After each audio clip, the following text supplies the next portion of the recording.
What's up, everyone? It's Roger and James here from the What's on Disney podcast. In this podcast, we're going to be talking all about a number of bits and pieces from Disney Plus over the past couple of weeks. First off, we've got information on when we're going to be sort of finding out a lot more about it. We've got a load of financial information that was revealed. We've also got a couple of new shows that were kind of revealed that we're going to be coming to it. We're also going to be talking about the brand new Spider-Man Far From Home trailer and a few other bits and pieces as well. So before we get into all this, let's do a quick bit of housekeeping. First off, if you haven't already done so, make sure you subscribe to the YouTube channel. Make sure you subscribe to the audio platforms as well. You can find us on iTunes, Google Podcasts, Spotify, etc. And make sure you follow us on the social medias to keep up with everything from the website. And as a quick thing, apologies for last week. Couldn't quite get around to doing an episode because I had a really bad migraine and basically couldn't move my hands, or even talk, or could even see really, because I had such a bad migraine. So that's why we missed an episode last week. Very rare that happens, but unfortunately, yeah, wasn't really fit enough to be able to do it. So let's jump into the big news. James, first off, was Disney put out a press release kind of going through a load of financial details about Disney Plus, and as part of that, they announced that they are going to be showing off Disney Plus, showing off some of the things with the series, showing off how the app all works at this Investor Day, which is going to be taking place on, I think it was April the 11th. Yeah, April 11th, Investors Day. They're going to be doing a demonstration of Disney Plus and the first look at some of the original content. And what's also interesting, that's the first day of Star Wars Celebration in Chicago. So everyone just jumped straight to the first scenario of, we're going to see our first look at the Star Wars Mandalorian. I'll be honest, it's not just that for me. It's more about just seeing how the app works, seeing some of the other bits and pieces. This really is going to be the kickstart of, I think, they're going to use this as the, I wouldn't say the launch, but this is very much going to be all eyes on Disney Plus on that day. Yeah, I mean, this is the first chance to actually see it in action for just about anybody. Mm-hmm. And Disney, especially since it's in front of investors, Disney is going to have it in a state that's ready to go. They can't just say, oh, over here is where you'll be able to access this. No, you have to, scroll over to it, and it's there. Obviously, it won't be the final version of Disney Plus. We're not expecting that until later in the year, but this does need to be a functional prototype. So what we see at this will be very important for determining how Disney Plus is going to go. Yeah. I mean, I think, obviously we start seeing, if they're going to be showing off, we don't know yet how they're going to be showing off. They said invest. I'm assuming they're going to put out some videos and put out the trailers and stuff and put, because it's going to be going out all at, they're going to want to make a big deal of this publicly about what they're going to be showing off. So I think it's going to be good. Hopefully we might find out some launch details like pricing, things like that. But this could just be a nice kind of like, oh, this is just a preview, and then leave that for later. Let the previews do the talkings for a bit. There's been a lot of hype and stuff. The big thing of why they did this was they did say back in November during the last conference call that they were going to be showing off more about Disney Plus in December. We have got a earnings call in early February, so hopefully we might find out a little bit more there. But April's really going to be the kickoff point, I think, for us to see what it looks like. And also, like I say, the app's going to change. Look at apps as a whole; they do evolve, they do tweak them. They've been making lots of changes, like to Hulu and ESPN Plus and all the rest of it. So it's going to be keep adapting stuff, but we're going to be looking towards that design of what's going on. So definitely kind of quite interesting to see that we are only literally, a few months away now from actually finding out a lot more details about this app. I mean, it would have been nicer to get some of the details now, but at least we have a date. Yes. And it does give us a chance to kind of build up the anticipation. Personally, I'm kind of expecting this to be just videos. Yeah. Previews, no hands-on. Yeah. But even that will give us plenty to talk about and take a look at. But so the big reason that all came in is they put out this press release and a number of documents where because Disney is shuffling around all of their internal business, they've moved all the direct consumer and international into one unit, and so what they've done is they've gone back over the last 2 to 3 years and done up all the books of what this company would look like, because what they're going to start doing is, like, the direct consumer Disney Plus will be basically buying or purchasing licenses from the television studios and the movie studios. So they're going to be shuffling paperwork. So Disney Plus might be buying rights for Star Wars Mandalorian off of the Walt Disney Studios for, say, $1 million. And then $1 million then get put in as revenue against the studio. So it's all about making it look like, on paper, the idea is that it's supposed to be that investors can see where the money's going, what's coming in. So it doesn't just look like there's this massive black hole of money on the studio's point, because they're not making, it's like, well, where's all the revenue coming that we used to have? Now it's going to be showing up on this. A lot of it is shuffling. If you've ever worked for part of a large business, you'll know what this is like. I know when I used to work for a large multinational or telephone company in the UK, you know, you'd be like, no, we've got to charge this company over here. It's like, well, it's the same company. Why are you doing with it? But I run my business. I don't charge, you know, it's that kind of thing. You're just shuffling money from side to side, but it looks better on paper for investors to work out what's going on. Showing massive loss for Disney for its streaming networks. Put it in about $1 billion over, like, Hulu is just hemorrhaging money constantly. And that's why this kind of the episode really of it being like the money pit, because $1 million has been put into, $1 billion has been put into streaming networks, buying BAM tech, building it up, the costs of mounting for Hulu, the ESPN launch. They've been putting, it just shows on paper that this unit is just losing money because it's all startup and they're not really getting any revenue, and it's all just outgoing. Obviously, in the long run, this thing's going to start coming in, but right now, the direct-to-consumer is a massive loss for them. Yeah, this is a long-term plan. It has to be a long-term plan, but as you said, investors don't like long-term plans. They like profit now. So, yeah, it's all trickery and smoke and mirrors and all that fun stuff, but it is what it is, and I'm sure it makes sense to financial people. Yeah. It was just kind of this, I think that the big headlines of, like, Disney sinking $1 billion into streaming projects over the past few years. This, we've known about it for a long time. It's just it was all being put against the other departments. Now they're going to be shuffling away how each department, like, you know, consumer products have moved in with parks, and, you know, it's just that thing of, like, direct to consumer and international. So that's all been linked in together. And obviously, once the Fox stuff comes in, they've been rearranging everything to get everything in line for what's going on there. But the fact that Hulu is going to be in there as well, which led on to another big story with Hulu. They've dropped their subscription base for people with adverts because they're trying to get more people into Hulu. And I think it's just really just making it look like the direct-to-consumer products are basically buying the movie rights. So whereas, say, for example, let's take Mary Poppins Returns, when that movie gets made, now rather than an income from Netflix showing as they've purchased rights, now Disney Plus are paying them that right. So on paper, it doesn't look like it's a complete loss. But in the long run, it's just gain all the way around for Disney. Yeah, I mean, at least that's the way they want it to look. Yeah, so it's the kind of thing. I can see what they're doing. They're trying, because otherwise the trouble is Disney Plus is getting all the content without having and all the income without having to have the outlay, where the other departments like the TV and the movies are making it and not having the income from that they used to have. So that's kind of the big thing. Whether or not in the long run this works out, I mean, they're talking about Disney Plus might take 5 years to be profitable. They are putting everything into this. They are planning long term for it. You know, there's been a lot of conversation in the last few weeks about everyone launching their own streaming networks. Comcast and NBC Universal announced they're doing their free to air. They're doing that. Amazon's kind of continuing to build up stuff for them. Netflix have been very, very vocal the last few weeks because they know there's so much pressure coming in. You know, the one of their CEOs was coming out there going, "We're more worried about Fortnite than Disney Plus," and, you know, and you're just reading all these things going, yeah, there's so much pressure on Netflix at the minute that they're trying to put over. It's like, yeah, any kind of thing that's screen time can take you away from the screen.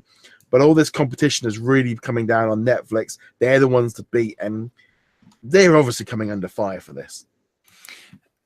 Yeah, I mean, there's a lot loaded in that statement. Yeah.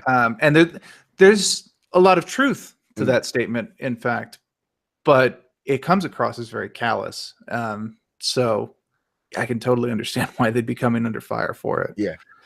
Yeah, it's that kind of thing of like, as you say, anything that's got screen time can take it away from Netflix. I mean, they were talking about how like YouTube is one of their biggest competitors, and when YouTube went down, they saw a spike in people signing up, and people playing Fortnite. I know myself, if I'm sitting there at night, if I go on my PlayStation for a couple hours, that's a couple hours I'm not watching television. So yeah, that is correct. However, I think because of Disney Plus, Warner Brothers, and Comcast, and also Apple all jumping in on the streaming networks, people are looking, and investors specifically are looking at Netflix going, you were the king, you had everything, now you've got some serious competition coming up. And what they're saying about all the numbers of people watching stuff. Netflix has always been very secretive about numbers, and suddenly they've become very vocal about all their hits because they're having to prove that Bird Box and this Boulder Dash or something like that. I can't think of what the name of this interactive TV show. Bandersnatch, yes. Yeah, they're being very vocal about how many people are watching it, and because they are trying to put over these things. I'll be honest, you put things out like Bird Box, yeah, millions and millions of people, massive numbers of people watched it because it was there and put in front of them. That doesn't have the same impact as Mary Poppins Returns or the big movie at the cinema. It doesn't have the same impact that it perceived. People will sit there and watch something that they're getting up on their couch for free or they're subscribing to very differently to a massive blockbuster. Right, because you have to go to the blockbuster. You have to put the energy into it, to driving to it, deciding whether you want to spend massive amounts of money on the food and so on and so forth, as opposed to Netflix where it's just sitting there. Bird Box, you turn on Netflix and say, hey, do you want to watch Bird Box?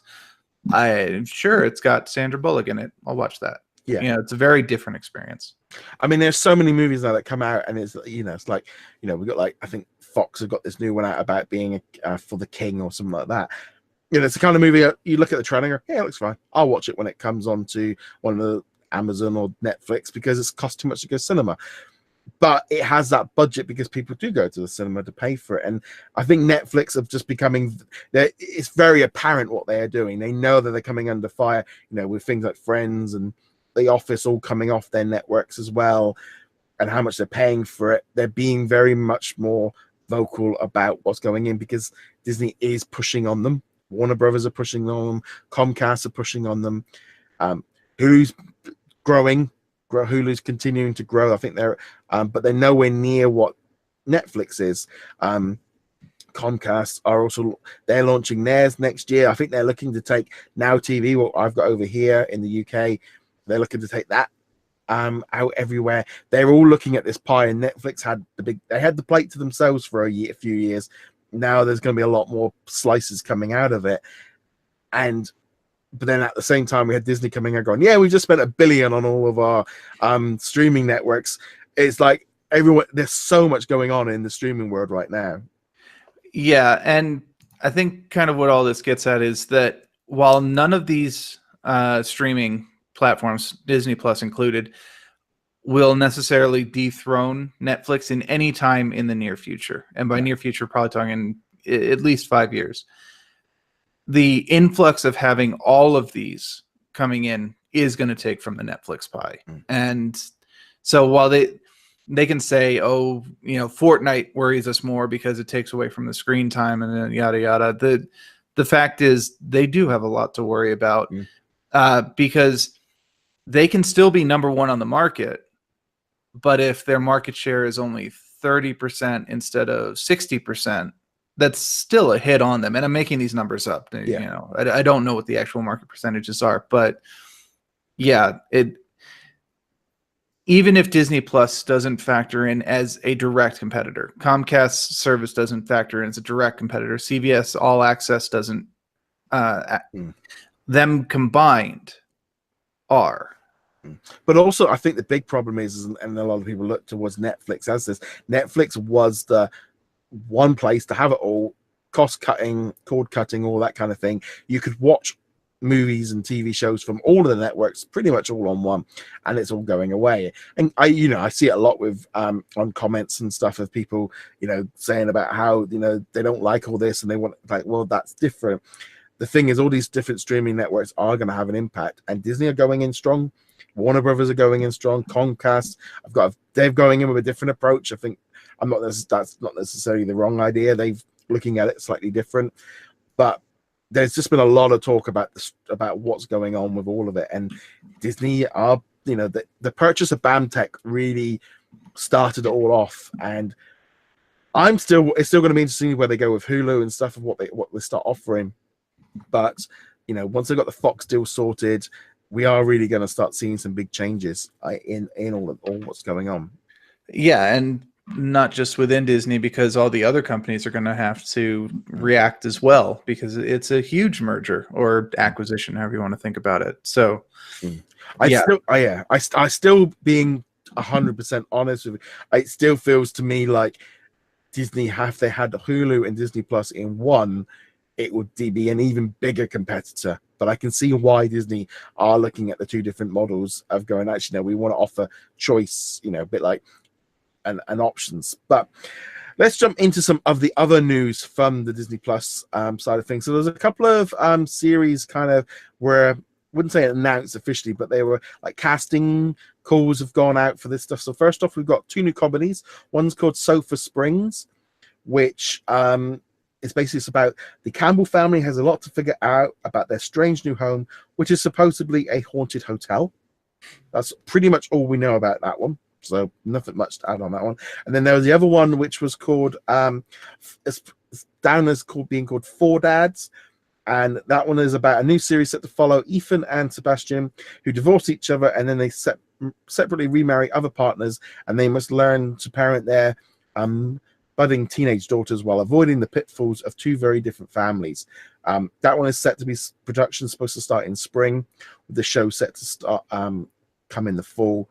And Cheyenne Jackson from American Horror Story is apparently in talks for being the lead role. So those are very much in very, very early stages. We don't know. There's nothing officially been announced on them. Very different kind of shows. So it'd be interesting where they go with them.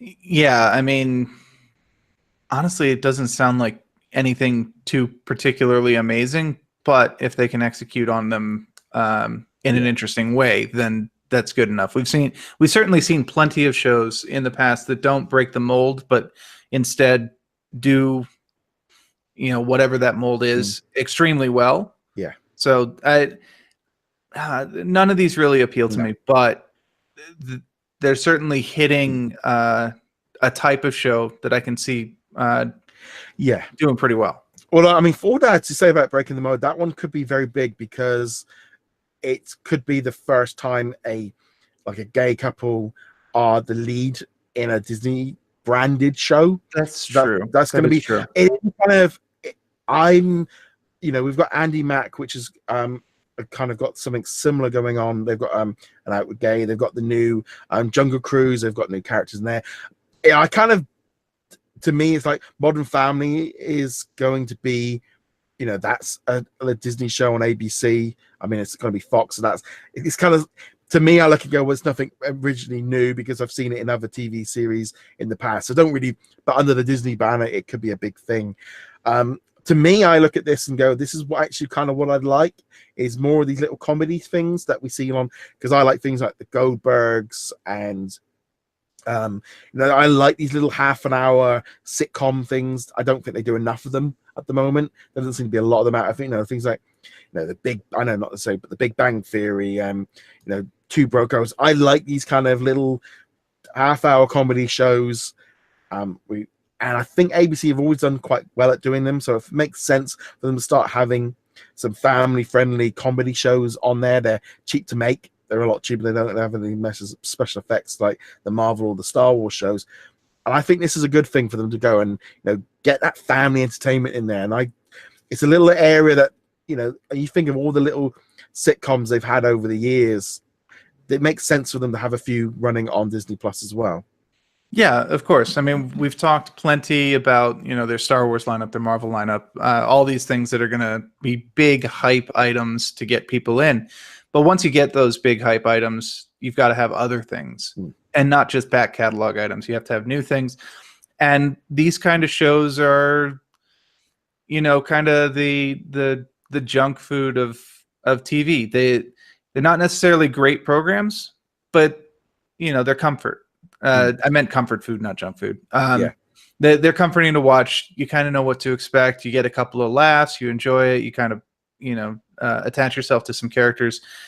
This is the kind of show they need backing up their main shows. So yeah, it's good. I mean, I think we'll see a lot more of this stuff coming on, and I think as well bringing in, if they start bringing in ABC shows and Fox, because it's like, to me, like things like Modern Family and the Goldbergs would be a good addition to add on to Disney Plus, and things like The Simpsons and stuff, and just bringing more things in of just not necessarily first look exclusives, but just bringing in that family entertainment to sit there and watch. And so, anything like that is good to me.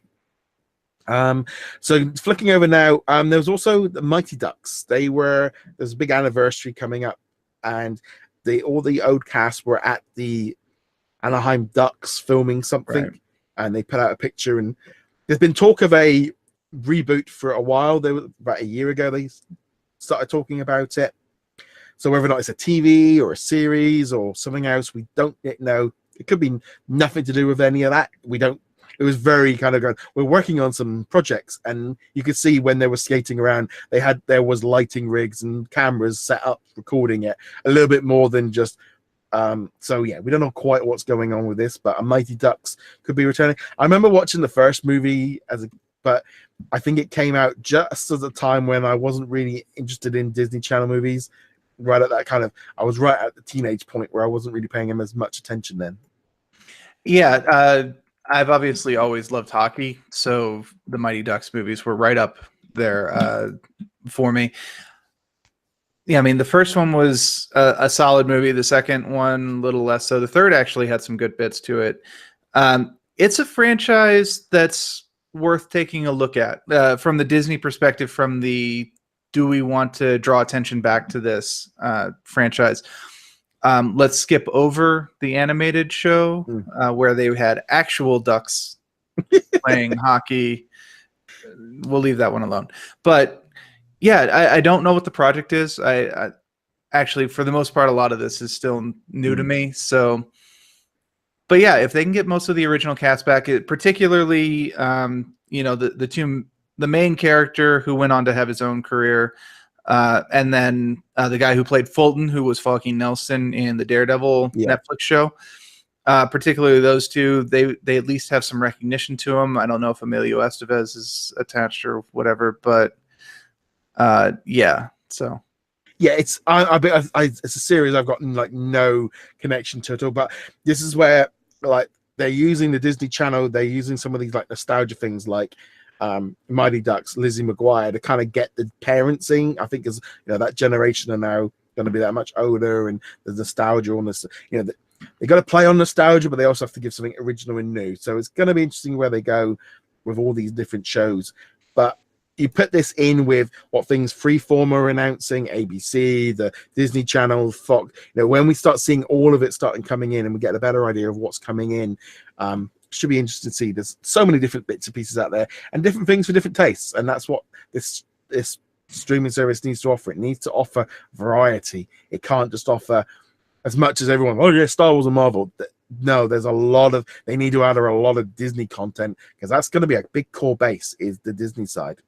Yeah, and if you don't have these, then when you're in those lulls between when the Mandalorian comes out and we're waiting for the Clone Wars season, or whatever the Cassian show, you need to have these filler shows that are still good. I mean, obviously they can't be bad shows, but you need to have these things that people can go, oh, let's see what's on Disney Plus, because you need people opening the app, remembering that the app exists, and having things to do in the app. So even if you can't do the Mandalorian one episode every week for the entire year, they have to have this content. And And honestly, even if you don't have Mighty Ducks nostalgia, there is a certain amount of it, and it's a recognizable name. Oh, Mighty Ducks, and the kid who played Conway is now doing the Emilio Estevez role or whatever.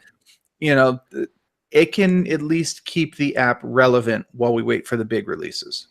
Yeah, so there's, I mean, that's definitely going to be the thing, and also, like I say, appealing to different things.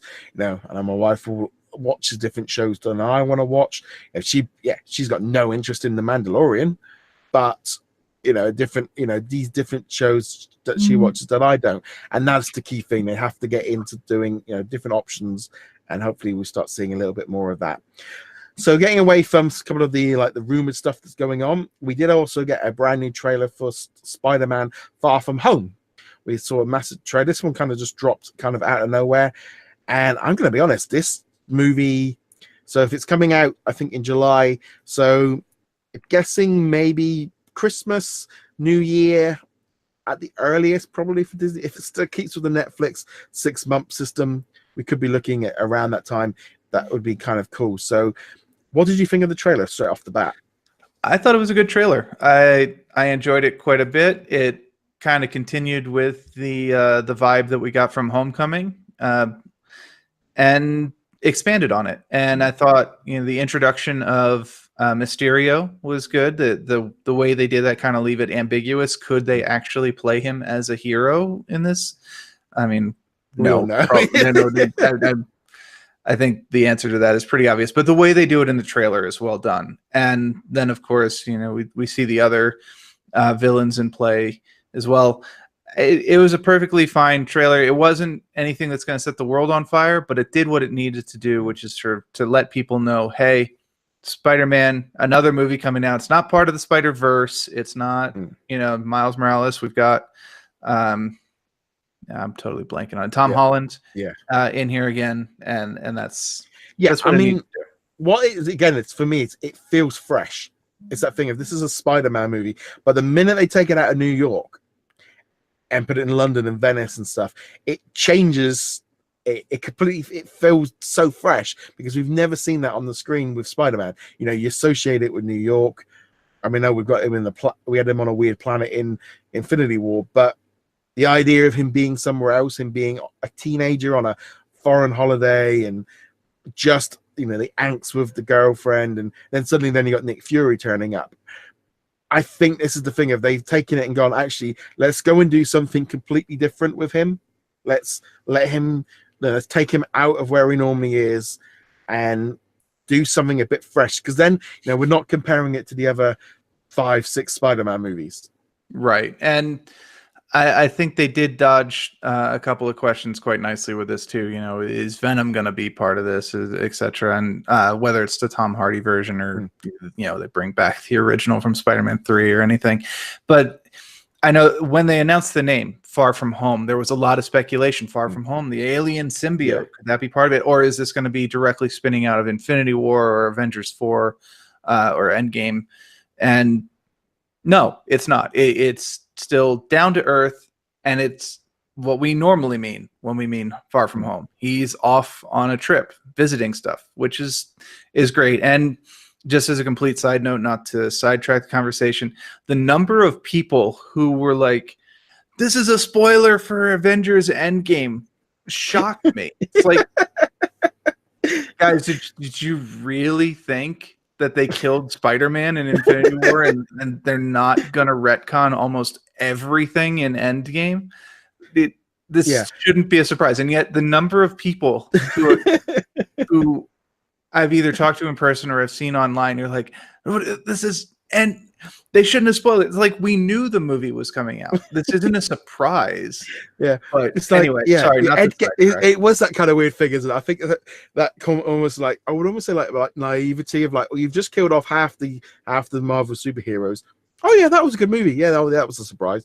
They're never going to use these characters for the rest of your life. That was it. It's like, no, there's too much money on the. I think there's that thing, isn't it? I think, and obviously as well, we're being a comic book readers, we're used to them rebooting constantly. and no one ever stays dead except for Uncle Ben, and that is kind of the standard. Even Uncle Ben has come back. Yeah. I mean, they killed him again, or he was an alien or something. But even Uncle Ben has come back. It used to be Uncle Ben and Bucky. Yeah. And then they brought back Bucky. So we're waiting for Uncle Ben to come back as the next super soldier, I guess. Maybe. I don't know. But I don't know. It's just this kind of weird thing. I think for Far From Home, but it's also, I think this is going to be good because I think it's going to be a very much more, it feels uplifting, didn't it? It had that, such a different vibe to it, and I think that the teenage stuff adds to it, but it does feel a very different kind of Marvel movie, and it's going to be so different to Endgame and Captain Marvel, which is what it needs to be. Captain Marvel is obviously going to be the war with the Skrulls and telling her origin story. Endgame is going to be this big thing against Thanos, and I do think we're going to lose some characters permanently in Endgame. Most of the characters that died in Infinity War, other than Loki, but maybe not Loki because of the television or the Disney Plus show. I don't know. But there will probably be some characters who do die in Infinity War and are dead. The only one I think that probably would be coming back will be was it Hyman Mike? The guy that Idris Elba plays.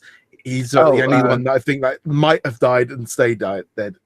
Well, I would have said that I thought Loki was going to stay dead until they announced his TV show. But we also don't know. The TV show could be a prequel. It could be a reincarnated Loki. We've talked about it previously, so we don't need to go down that rabbit hole. Heimdall is who you're thinking of. Yeah.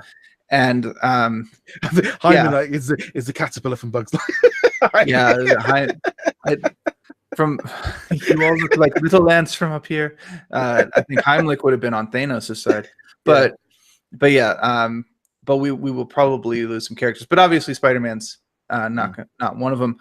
And Iron Man, who is potentially one of the characters who could die in Endgame, is not in the trailer. So, but Spidey does have a new suit. So yes, yeah. I think adding in Nick Fury and stuff, I think that will all bring into that. People go, oh, well, Iron Man, he hadn't signed the check. It was Pepper Potts, and go, Pepper Potts runs the business anyway. I didn't that even if the series, even if he was around, I didn't even look at that. And when people brought it up, I'm going, well, it wouldn't make a amount of sense because I didn't really read as much into that as everybody else was reading into the fact that Pepper Potts signed the big check that Happy brought in. Yeah, I mean, Pepper's not Iron Man. So, I mean, she could eventually become Rescue, which is one of the things that she does in the comics from time to time when writers actually remember that she has a suit of armor. But I'd be very surprised if that had anything to do with it. I think it's more about the fact that I looked at it much as well as that kind of. No, probably the Sony contract was that Downey Jr. only appeared in one. It was probably a much more simple reason for it. Well, yeah, I mean, honestly, a lot of why some of the characters are not going to survive Endgame is because they haven't renewed contracts, and we know several of them are not going to renew contracts very specifically. But I'm used to the rest. I'm used to the wrestling world where they play this up and they're going and they leave and they they'll come back. You see this all the time. Yeah, granted, a lot of times in the wrestling world, they already are planning to come back before they actually quit. Yeah, it is a little bit different in Hollywood where, Chris Evans is not holding out, not pretending to not take the contract so that when he does sign the contract, he'll be like, oh, and here he comes with the chair. Is that Chris Evans? It'd be a bit more fun, but it's. I think it's that thing. I still think most of them are going to resign. I think the money's going to be too big for them not to. But nevertheless, also I think I heard the Black Widow movie is going into production at some point this next couple of months. So that's kind of been building up steam.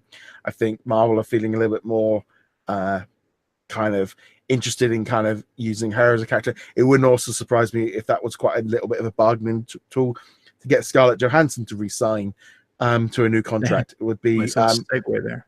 Yeah, that literally, and it was that kind of thing of didn't even realize I was going to go that direction. Yeah, but I would think that if they were to get her to resign, that would be a great way of doing it. to get her to sign on to do some more series if they gave her own movie. I mean, she said in the past she wants to do a Black Widow movie, and now's the time to do it. Wonder Woman started the trend. Obviously, the hype for Captain Marvel is huge right now. We're expecting it to be a good movie. We'll know once it actually comes out. The idea that you can't have a woman leading a solo superhero movie is basically busted at this point. Yeah. So that the main obstacle that has been stopping us from getting a Black Widow movie is not there anymore. And this is the perfect time for them to launch it. Depending on the story, of course, I would expect some cameos, maybe something with Winter Soldier, but this is the time to do it. Also, and this is just a rumor, I have heard that they are considering making it the first mainstream Marvel R-rated movie. Yeah, I don't give it much credence, but the rumor's there. I think this is kind of almost that thing of what people are wanting to make it stand out. An R-rated one, they might be doing all right with like Venom and stuff, but Disney want Black Widow as a forefront character on the cruise ships, at the parks, on the network. To me, it's like they don't want to be making Black Widow an R-rated character. They need her front and center to as many young girls and as many people as possible. The idea of making it a movie, from a movie point of view, I do think the movie probably would be better, but I don't think from a Disney the synergy doesn't make any sense. No, and I that was my general reaction when I first heard people dropping that was, no, Disney wants this in front of girls, specifically, that preteen to teenage era, 10 to 17, 10 to 18. They want Black Widow to be a role model character. Yeah. And as much as Captain Marvel can be a role model character, most women aren't going to grow up to be Kree hybrids who can fly and shoot power bolts out of their hands and all that stuff. Black Widow, okay, yeah, you're not going to be an assassin trained by the Red Room. You're not going to be able to take down an entire room full of people on your own kind of deal. But she's a much more attainable, much more down-to-earth role model that you can use, provided she's not slitting people's throats and, doing all the stuff that you would do in an R-rated movie on screen for them. Yeah. I know the thing is, I think because of, Venom and Deadpool and Logan all doing very well, it's like, yeah, Black Widow from a character, it would make sense, but it just does not fit in with the rest of Disney to make a bit of extra money on a movie when that character is much more valuable long run being built up for generations. And that was just, it's just, for me, it didn't make any sense. They don't want Marvel in that R category, because I think even Deadpool, he's being neutered when he's in with Fox. They want them more. The more people can see them, the more money they make. Yeah, although it would be a mistake to drop Deadpool down to PG-13. Half of the appeal of Deadpool is the ultra violent adult stuff that he does in the movie. But we'll see. Obviously, they might just reboot Deadpool completely, which I also think would be a mistake. But this is not about Deadpool. This is about Black Widow. So to be fair, there is a rumor that it could be rated R. More likely it'll be PG-13. And on the final topic with a movie and Marvel winner R, The Punisher season 2 is on Netflix now. I haven't got around to watching it. I'm still working my way through Daredevil season 3. Apparently ratings are down. Unsurprisingly, it's amazing how much stories you have about a TV show being cancelled and before it comes out that people stop losing interest in stuff. There's obviously the usual thing with the Marvel shows, lots of discussion about this one being brought back, it being rebooted. The main actors said about him being at peace. The showrunners want to bring it back, but the Punisher is the one character of all the Netflix stuff. I'm just sitting there going, this guy does not fit Disney Plus. The character just does not fit in Disney. The Punisher doesn't fit very well in Disney, full stop. I mean, to be fair, Punisher doesn't even fit in the Marvel universe proper. He's supposed to be a villain. He was developed as a villain, and it was his popularity that turned him into a hero. Venom was the same way, of course. Anti-hero or gray area hero, whatever you want to think of it. But Yeah, Punisher as he stands now, heck, even Daredevil as he stands now in the Netflix shows can't really be done that way with Marvel. Now they can still use the same actors, they can still use the same character, they can have that background of these characters from the R-rated shows, but it would be a bit surprising if they continued having them R-rated on Disney Plus, assuming that they make the jump. I do hope they make the jump. Jon Bernthal has been a fantastic Punisher, and season 2, despite the ratings drop, is a solid season, just like Daredevil season 3 has been. And I also don't think that all of it has to do with the fact that they canceled, that they announced the cancellations in advance. Sure, they didn't announce the Punisher was going to be canceled before season 2 came out, but come on, every other Marvel show was canceled. You'd have to be very, very optimistic to believe that it was going to survive the cuts. But not just that, that it didn't get much press. In fact, the only reason I knew it came out was because my TV tracking calendar was like, hey, new Punisher episodes. I'm like, really? Oh, cool. Well, that's the big thing, because Netflix, basically, once they knew when they started realizing what's going on and everything, they really did start churning down they weren't promoting it, they weren't advertising. I remember they used to see this series, used to see them advertised at the cinema, on standard television, on YouTube. You'd see advert. They've been none of that.